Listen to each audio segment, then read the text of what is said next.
여러분 기억하시죠? 1장에서는 요한이 밤모섬에서 기도하다가 촛대 사이를 거니는 예수님을 만났고 2장 3장에서는 7교회에 보내는 편지가 나왔고 그 다음에 4장에는 하나님의 위로가 하나님께서 위로할 때는 예배가 제일 위로가 됩니다.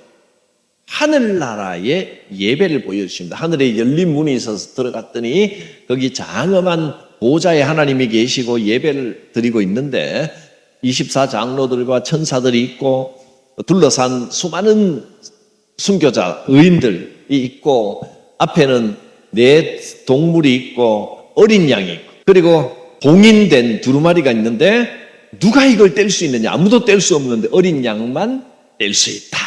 어린 양이 그 봉인을 하나씩 뗍니다.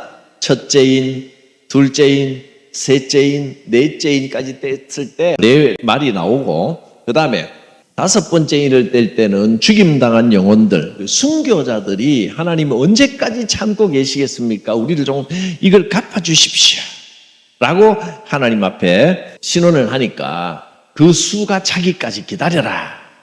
그리고 6번째인을 뗐더니 지진이 나고 해가 검어지고 달이 피같이 되고 하늘이 움직이고 이런 일들이 일어나고 7장에 넘어가면 14만 4천 명이 있습니다. 그 14만 4천 명은 능히 셀 수 없는 무리를 말합니다. 7장 9절에 보면 아무도 능히 셀 수 없는 큰 무리가 이렇게 되어 있습니다. 그러니까 여러분 14만 4천은 아무도 셀 수 없는 숫자라는 의미라는 게 본문 안에 나와 있습니다.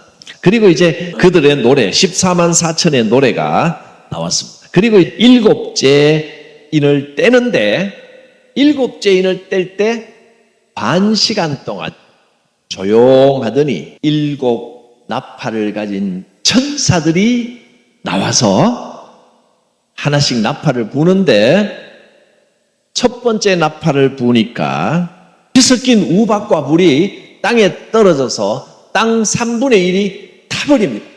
두 번째 나팔은 불 붙는 산이 바다에 떨어졌다. 세 번째 나팔은 횃불같이 큰 별이 강에 떨어졌다. 네 번째는 해, 달, 별이 타격을 받았다. 하늘이.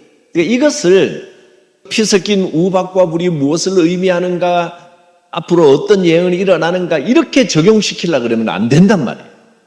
요한계시록을 그런 예언으로 그렇게 적용을 시키려고 하다 보니까 지금까지 엉터리 해석들이 많이 나왔습니다. 이거는 그냥 계속 반복되는 구조입니다. 처음에는 땅, 그 다음에 바다, 그 다음에 강물, 그 다음에 하늘 이렇게 재앙이 임하는 것을 나타내는 겁니다. 3분의 1이라고 하는 것은 전부가 아니고 절반도 아니고 일부. 타격이 크긴 크지만 나머지는 더 많이 남아있는 겁니다. 일부가 이런 재앙이 임했다. 이런 뜻입니다. 여기에 여러 가지 생각을 할 수가 있겠죠. 땅이 타버리는 우박과 불은 무슨 미사일이나 핵폭탄이나 이런 걸 생각할 수도 있겠고, 그거 전혀 아니라고는 할 수 없지만, 또 전쟁이 일어나서 막 미사일을 쏘고 막 지금 막 곳곳에서 그런 일들이 일어나고 있는데, 우크라이나도 그렇고 중동 전쟁도 그렇고 3분의 1이 지금 이런 일들이 일어나고 있다. 대략적으로 그렇게 이해를 하면 맞다는 겁니다. 더구나 7이는 무엇을 나타낸다 그랬죠? 7이는 7 교회의 상황을 보여주고 그 다음에 하늘의 위로를 보여주고 그 다음에 첫 번째로 나온 게 7인의 비밀이었는데, 여기에서 일어나는 일들은 현실적인 고난들, 어려움들 이런 것들을 이야기를 해주는 것입니다. 그리고 이 현실 속에 7번째인 가운데 7 나팔이 지금 진행되고 있는데, 이 7 나팔은 영적 싸움을 말해주는 것이다. 제가 그렇게 해석을 해드렸습니다. 이 영적 싸움은 현실적인 고난에서 분리되는 게 아니라 이 속에 들어가 있는 겁니다. 현실 안에 있는 게 맞죠? 7번째 인 안에서 7 나팔이 지금 벌어지고 있는 겁니다. 이 전체는 전부 다 무슨 뜻이냐면 우리의 삶을 가리킵니다. 삶의 모습들을 나타냅니다. 제일 먼저 현재의 이야기입니다. 2000년 전에 이 요한계시록이 써질 때도 2000년 전에도 현재에 관한 이야기입니다. 2000년 전 현재 요한이 있던 그때 교회들의 상황을 이야기하는 것이고, 근데 그때 현재면 지금은 과거 이야기잖아요. 근데 단순히 과거가 아니라 지금도 그것은 과거의 옛날 이야기가 아니고 지금도 우리 현재의 모습을 말씀해 주는 이야기입니다. 그래서 모든 성경이 과거의 이야기지만 사실은 그 이야기가 지금 내 이야기인 겁니다. 이것은 영적 전쟁, 영적 싸움을 말해 주는 겁니다.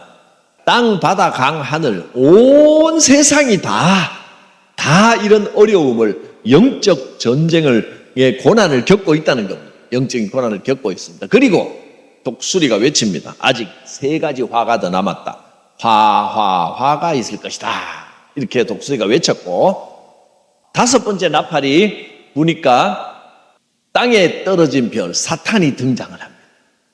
5번째 나팔부터 제5나팔에 본격적으로 사탄이 등장을 합니다. 땅에 떨어진 별이라고 그랬습니다. 이 사탄이 무저갱의 열쇠를 가지고 무저갱을 열었는데 거기서 그 무저갱에서 연기가 나더니 황충들이 나왔습니다. 황충들은 정갈과 같은 권세를 가지고 꼬리가 정갈같이 독침으로 사람들을 쏩니다. 근데 믿는 사람은 해치지 못하고 믿지 않는 세상 사람들을 해칩니다. 5달 동안 그들을 괴롭게 했습니다. 이것이 첫 번째 화고, 그랬더니 독수리가 또 말합니다. 첫 번째 화는 지나갔다. 그러나 보라, 아직도 화 2개가 더 남았다. 이렇게 말을 했습니다. 어느새 9장까지 왔습니다. 요한계시록 1장부터 9장까지 쫙 정리가 됩니까? 이렇게 간단한 겁니다. 그렇게 복잡한 게 아니에요. 어려운 이야기가 아닙니다. 아직도 이 영적 전쟁 중입니다. 아직도 화 2개가 더 남았는데 그 화를 보겠습니다. 이제 6번째 나팔을 부니까 끝에 이게 뭐냐면 천사입니다. 따로 천사보다 그 이모티콘에서 하나 갖고 왔는데 일단 천사라고 생각하십시오. 네 천사가 온 세상에 귀퉁이를 붙들고 있었습니다. 그런데 이제 6번째 나팔을 분 천사가 이제 가라 했더니 붙들고 있던 천사들이 붙들고 있던 걸 놔버립니다. 그러면 어떤 일이 일어나느냐? 2만만의 마병대를 거느린 천사가 나타났습니다. 이 천사는 출애굽기에서 장자를 죽였던 죽음의 천사나 비슷하게 사람들을 죽이고 괴롭히는 천사입니다.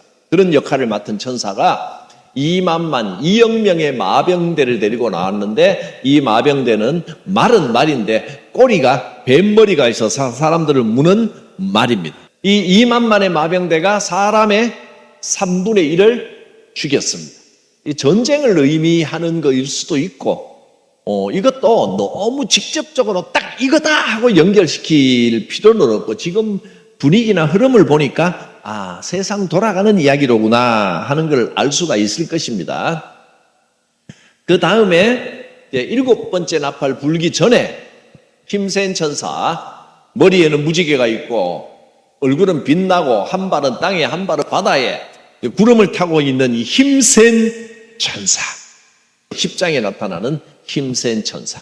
이 천사가 한 손에는 그 두루마리를 들고 있습니다. 비밀이 풀린 두루마리. 그리고 요한 보고 먹어라 했습니다.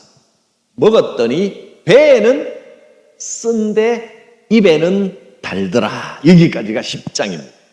말씀은 말하고 듣는 데는 듣기 좋은데 실천하려고 하면 힘들고 어렵습니다. 배에는 쓰고 입에는 꿀같이 달았다.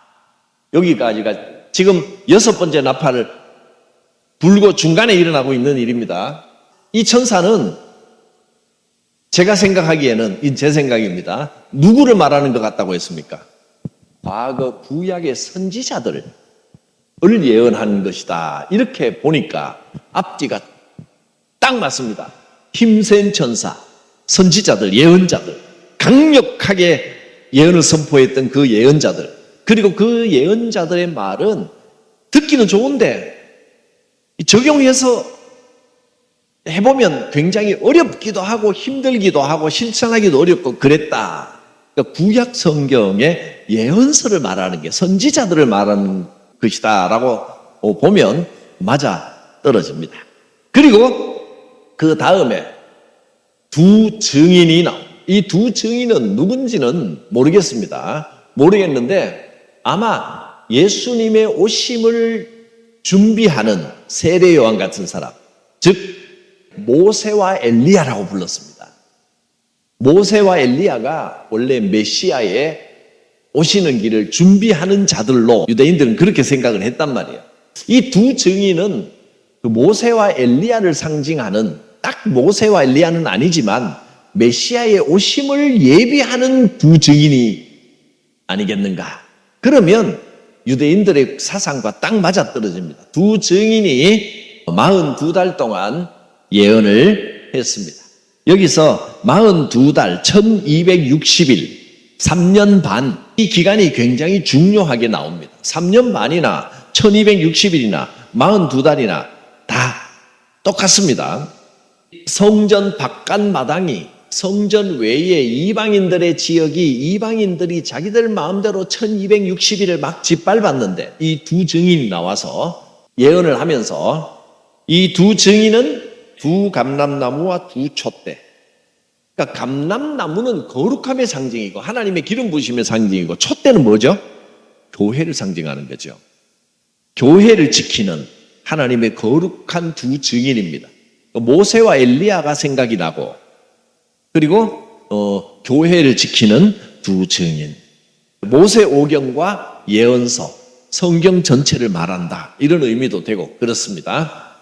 두 감람나무와 두 촛대면 4명이어야 되잖아요. 그런데 무슨 말이냐면 이 두 사람이 감람나무도 되고 촛대도 된다는 겁니다. 교회의 상징이요, 거룩함의 상징이기도 하다. 그런 뜻이겠죠? 이 두 사람에게 권세를 줍니다. 그래서 이 사람들이 이 권세를 행하다가 11장 6절 그들이 권능을 가지고 하늘을 닫고 예언을 하고 비가 오지 못하게도 하고 또 권능을 가지고 비가 오게도 하고 원하는 대로 땅에 재앙을 내리기도 하고 거두기도 하고 그렇습니다. 그런데 사탄이 권능을 행하는 자들을 가만히 두지 않고 무적행으로부터 올라오는 짐승이 전쟁을 일으켜서 이들을 이기고 이 두 말씀을 말살해버리는 겁니다. 둘을 죽였습니다. 죽였는데 그 시체를 길에 막 널어놨는데 3일 만에 시체가 사흘 반 동안 장사하지 못하게 길에다 널어놨는데 3일 반 후에 항상 3.5입니다. 그죠? 7의 반 3.5, 3년 반, 3일 반, 11절 하나님께서 생기가 그들 속에 들어가게 해서 그들의 발로 일어섰다. 다시 살아났습니다. 그래서 하늘로 올라가고 원수들도 구경합니다. 지금 밑에 구경하는 그 사람들 보이죠?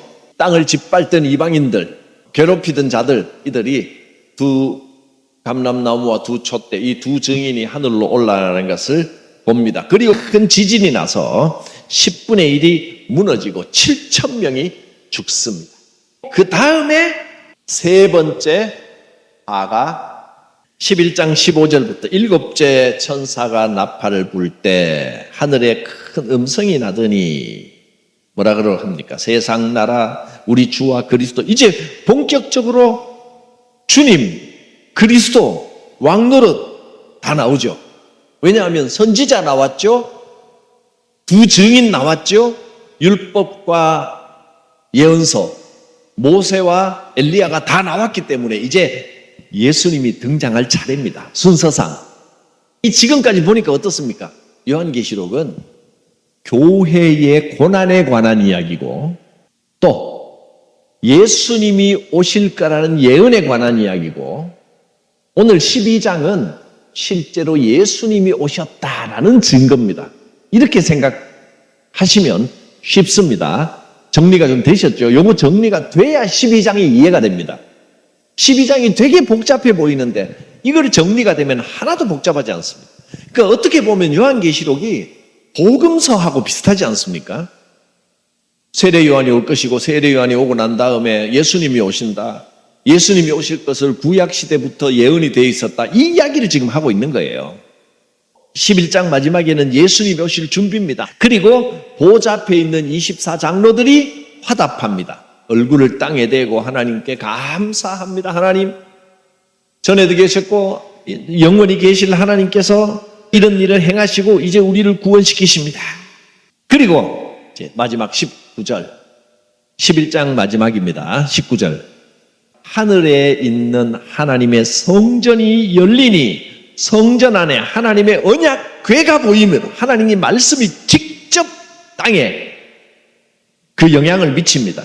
그러면서 번개와 음성들과 우레와 지진과 큰 우박이 있더라. 언약 궤로부터 이제 어마어마한 일이 일어날 것을 예언해 주신 겁니다. 여전히 7번째 나팔 중에 있는 겁니다. 아직도. 자, 마지막 화 중에 3번째 화인데 이 3번째 화가 계속 갑니다. 3번째 화. 그러니까 요한계시록 이게 다예요. 3번째 화까지 지나고 나면 그 다음에는 승리한 자들이 어떻게 되는지를 보여주는 게 나오면 요한계시록 그게 다입니다. 2000년 전에 예수님이 오심으로 인류가 완전히 구원되고 우리 인생의 모든 고난이 다 사라졌습니까? 그렇지 않습니다. 여전히 고난 가운데 있지만 하나님의 구원 계획 가운데 큰 방점, 예수의 오심이 시작되는 겁니다. 자, 12장 1절부터 한번 보겠습니다. 하늘에 큰 이적이 보이니 해를 옷처럼 입은 한 여자가 있습니다. 이 여자가 누굴까요? 좀 더 봐야 알겠죠? 이 여자가 해를 옷 입고 있습니다. 이게 누군지는 생각하면 됩니다. 지금까지 잘 따라오셨으면 해석이 딱 될 겁니다. 그 발 아래에는 달이 있고 머리에는 12별의 관을 썼더라. 굉장히 영광스러운 여인입니다. 해를 입고 있는 옷 입은 여자입니다. 머리에 왕관을 썼죠? 발 아래는 달이 있습니다. 하늘에 있습니다. 이 여자입니다. 근데 이 여자가 2절 아이를 베어 해산하게 되었습니다. 아파서 막 부르짖습니다. 아기를 낳습니다. 누굴 것 같으세요? 딱 예수님을 낳은 마리아일 것 같은 생각이 지금 듭니다.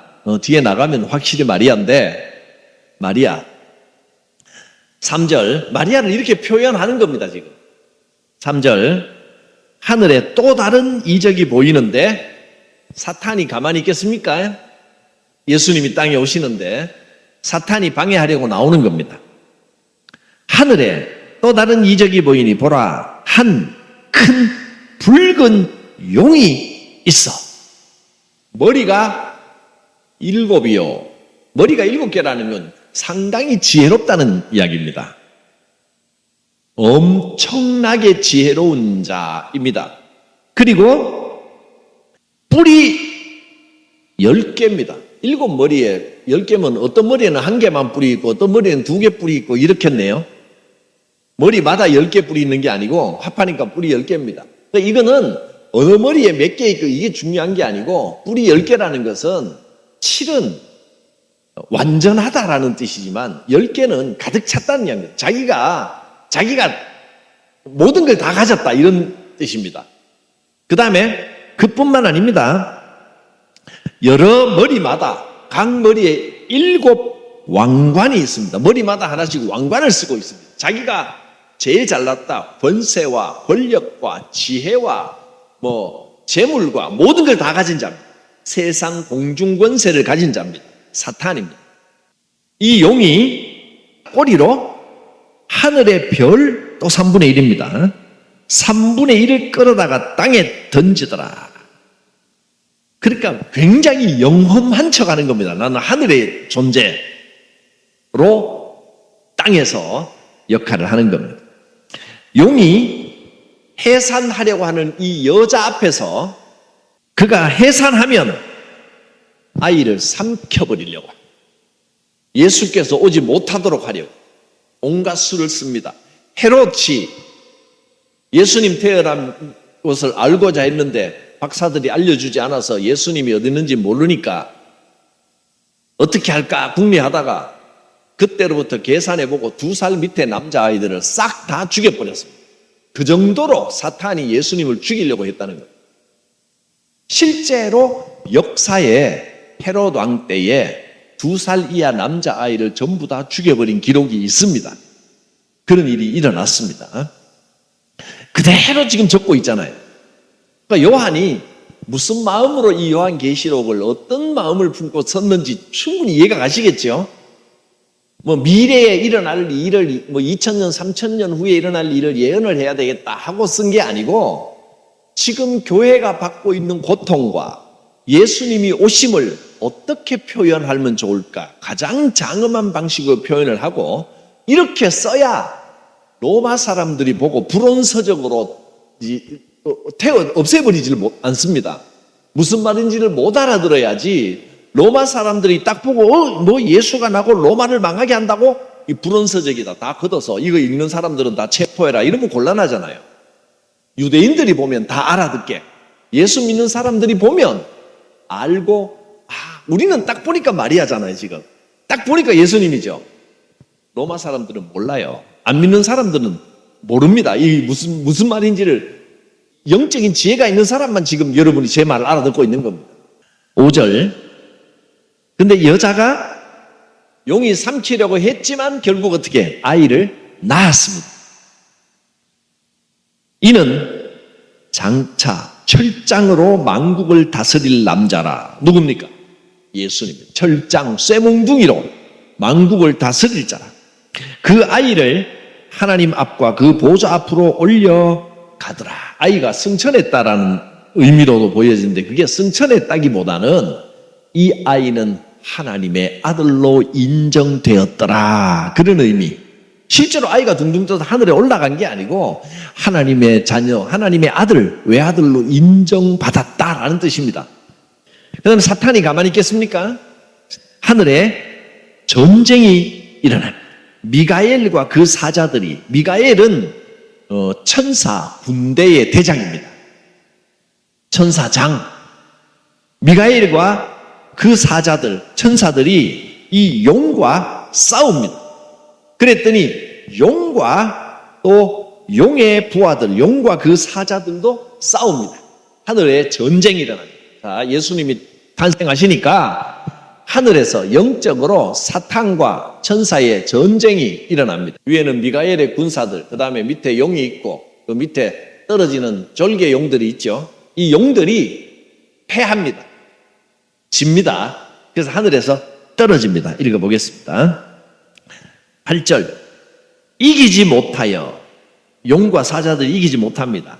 다시 하늘에서 그들이 있을 곳을 얻지 못한지라. 하늘에서 쫓겨났습니다. 9절. 큰 용이 내쫓기니. 이 용은 누구예요? 옛 뱀, 곧 마귀라고도 하고 정답이 딱 나와 있네요. 사탄이라고도 하며 온 천하를 꿰는 자라. 그가 땅으로 내쫓기니 그의 사자들도 그와 함께 내쫓기니라. 이 용의 마귀의 사자들, 졸개들이 누구예요? 귀신들이죠. 악한 영들, 귀신들. 자, 그 다음에 10절. 내가 또 들으니 하늘에 큰 음성이 있어 이르되 이제 우리 하나님의 구원과 능력과 나라와 또 그의 그리스도의 권세가 나타났으니 우리 형제들을 참수하던 자, 곧 우리 하나님 앞에서 밤낮 참수하던 자가 쫓겨나고 또 우리 형제들이 어린 양의 피와 자기들이 증언하는 말씀으로써 그를 이겼으니 그들은 죽기까지 자기들의 생명을 아끼지 아니하였도다. 그러므로 하늘과 그 가운데 거하는 자들은 즐거워하라. 그러나 땅과 바다는 화 있을진저 이는 마귀가 자기의 때가 얼마 남지 않은 줄을 알므로 크게 분내어 너희에게 내려갔습니다. 하늘의 음성이 이 마귀의 패배와 마귀가 땅에 떨어져 이 땅에 와서 자기 세력들을 만들고 사람들을 꿰어서 하나님을 반대하게 하려고 지금 땅에 왔으니 주의하라. 하늘의 음성이 났습니다. 그 다음에 13절. 용이 자기가 땅으로 내쫓긴 것을 보고 남자를 낳은 여자, 마리아입니다. 남자를 낳은 여자를 박해하는지라. 어떻게 박해합니까? 보겠습니다. 용이 입에서 물을 쏟아가지고 빠뜨려 죽이려고 합니다. 그건 좀 이따 보겠습니다. 근데 여자는 용이 박해를 하려고 하니까 독수리 날개를 달고, 직접 읽어보겠습니다. 14절. 그 여자가 큰 독수리의 두 날개를 받아 광야 자기 곳으로 날아가서 거기서 뱀의 낯을 피하여 한 때와 두 때와 반 때를 양육받으매. 한 때, 두 때, 반 때, 또 3년 반입니다. 3년 반. 길다면 길고 짧다면 짧은. 자, 마리아가 독수리 날개 받은 적이 있습니까? 마리아가 독수리 날개를 받았다는 게 무슨 뜻이냐 하면 성령이십니다. 성령이 헤롯을 피하여 애굽 광야로 도망가라 하고 일러주십니다. 그래서 아기 예수를 데리고 요셉과 함께 애굽 지경에 있는 광야에 숨어서 헤롯이 죽을 때까지, 헤롯이 그러니까 이 악마 사탄의 역할을, 수하 역할을 한 겁니다. 헤롯의 눈을 피하여 거기 숨어 있었습니다. 딱 그 이야기입니다. 그 다음에 15절. 여자의 뒤에서 뱀이 입으로 물을 강같이 토하여 여자를 물에 떠내려 가게 하려고 합니다. 이렇게 막 물을 토해서 떠내려 가려고, 어쨌든 죽여버리려고, 역사의 소용돌이 속에 예수를 묻어버리려고 했는데 땅이 물을 다 삼켜버립니다. 16절. 땅이 여자를 도와 그 입을 벌려 용의 입에서 토한 강물을 삼켜버렸습니다. 자, 17절 같이 읽겠습니다. 용이 여자에게 분노하여 돌아가서 그 여자의 남은 자손 곧 하나님의 계명을 지키며 예수의 증거를 가진 자들과 더불어 싸우려고 바다 모래 위에 서 있더라. 용이 이제 애가 단 겁니다. 이래도 안 되고 저래도 안 되니까 이제 무슨 생각을 하냐면 이 아들을, 여자와 여자의 아들을 죽이지 못했으니까 이제 이 아들을, 다른 자들을 없애버려야 되겠다 하고 딱 지금 버티고 서 있는 겁니다. 전쟁하려고. 이 여자의 아들, 예수 그리스도를 따르는 자들이 누굽니까? 성도들이겠죠. 바로 우리들입니다. 그때 예수님이 승천하시고 난 다음 2000년 동안 모든 성도들과 싸우려고 지금 용이 딱 버티고 있는 겁니다. 여러분, 용과 지금 싸워야 됩니다. 근데 용이 물을 토하면 땅이 삼켜서 건져주시고, 용이 어떻게 잡아 먹어버리려고 어떻게 하면 독수리 날개를 주셔서 성령께서 인도하셔 건져주시고 하나님께서 건져주십니다. 자, 12장은 이렇게 예수 탄생에 대한 예언입니다. 예언이라고 하는 것은 여러분 미래 일만 말하는 게 아닙니다. 예언은 미래에 대한 내용일 수도 있고 현재를 예언할 수 있습니다. 현재. 하나님의 말씀, 예언은 하나님의 말씀이 선포되는 게 예언입니다. 그러니까 지금 현재 나에게 위로를 주시고 깨닫게 하시고 그것도 예언이에요. 또 과거의 죄를 회개하게 하시는 것도, 깨닫게 하시는 것도 예언이에요. 그러니까 예언은 미래만 예언이 아니라 미래, 현재, 과거가 다 예언입니다. 예수님 탄생하신 그 모습을 이렇게 상징으로 보여주는 예수 탄생 예언. 12장은 예수 탄생 예언입니다. 자, 용이 딱 버티고 서서 무슨 짓을 하느냐면, 자, 봅니다. 이 13장은 이제 다음 주에 할 텐데, 미리 살짝 또 맛봐야 다음 주에 즐거운 마음으로 기대하면서 오게 되겠죠. 그래서 조금 봐놓으면 다음 주에 또 도움이 됩니다. 이 용이 딱 버티고 섰다가 우리가 지금 싸워야 되는데 원래 끝날 때는 다음 주 예고편 약간 보여주는 겁니다. 또 보니 용이 자기 혼자서 하는 게 아니라 바다로부터 다른 짐승 하나를 끌어올립니다. 이 용과의 싸움이고, 바다로부터 이 짐승이 나왔습니다. 여기 이런 짐승 하나가 또 나타납니다. 용 혼자 지금은 우리는요, 이 두 짐승을 이 용뿐이 아니라 이 짐승과도 싸워야 됩니다. 짐승은 어떻게 생겼는지만 보겠습니다. 이 다음 주에 또 살펴볼 텐데, 한 짐승 13장 1절 뿔이 10이요 머리가 7이라. 똑같은 이야기잖아. 용도 7머리에 뿔이 10개인데 지금 말만 거꾸로 한 겁니다. 뿔부터 먼저 말한 겁니다. 그냥 이거는 특별한 의미가 있다기보다 똑같은 말을 반복하면 지루하니까 바꿔서 어순만 바꿔서 이야기할 수 있는 거죠. 똑같습니다. 7머리에 10뿔을 가졌습니다. 지가 잘났다고 하고 또 똑똑하다고 하고 지혜롭다고 하고 그런 자입니다. 그 뿔에는 10왕관이 있고, 아까는 7왕관이었는데 지금 왕관이 10개입니다. 뿔마다 왕관이 또 얹혀 있는 겁니다. 얘는 마귀보다 더 나는 영광의 존재다 이렇게 말하는 것 같아요.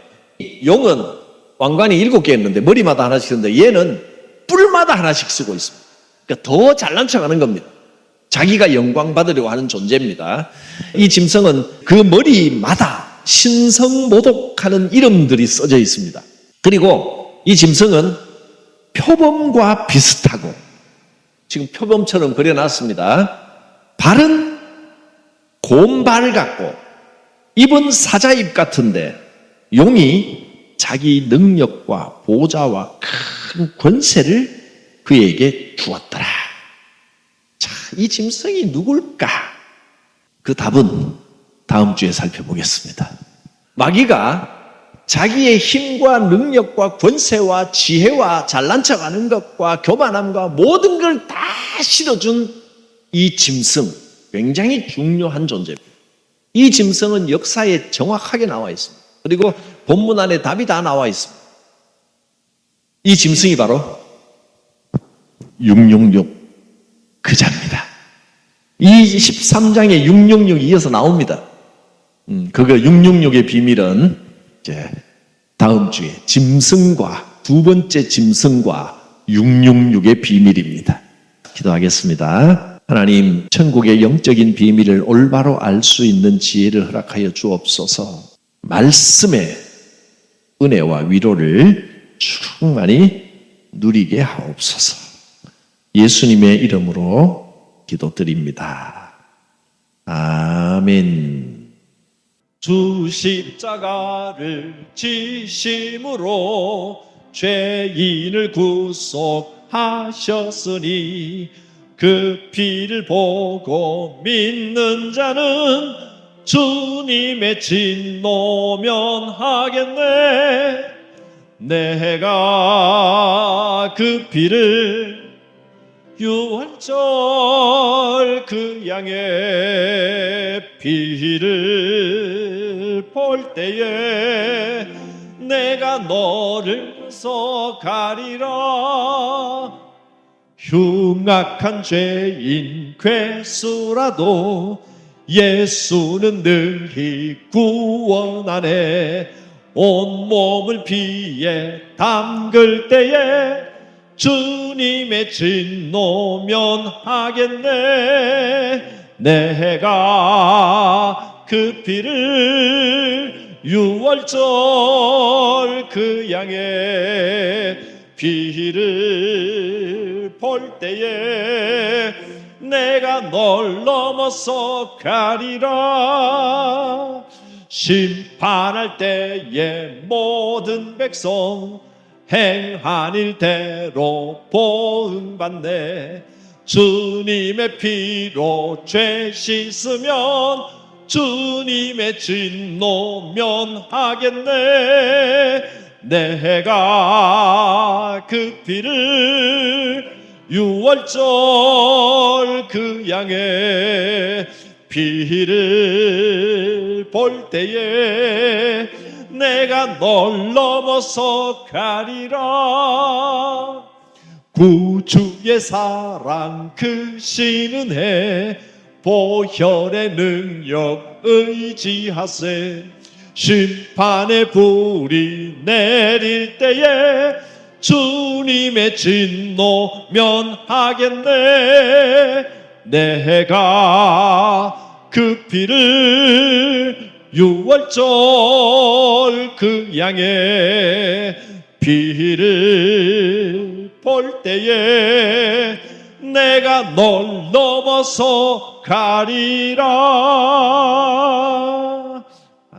하나님의 크신 사랑하심과 예수 그리스도의 구원의 은혜와 성령님의 인도하심, 도우심이 모든 성도들, 특별히 말씀을 사모하여 주의 앞에 나온 성도들 각 사람, 각 가정 머리 위에 주의 몸된 임하시기를 축원하옵나이다. 아멘.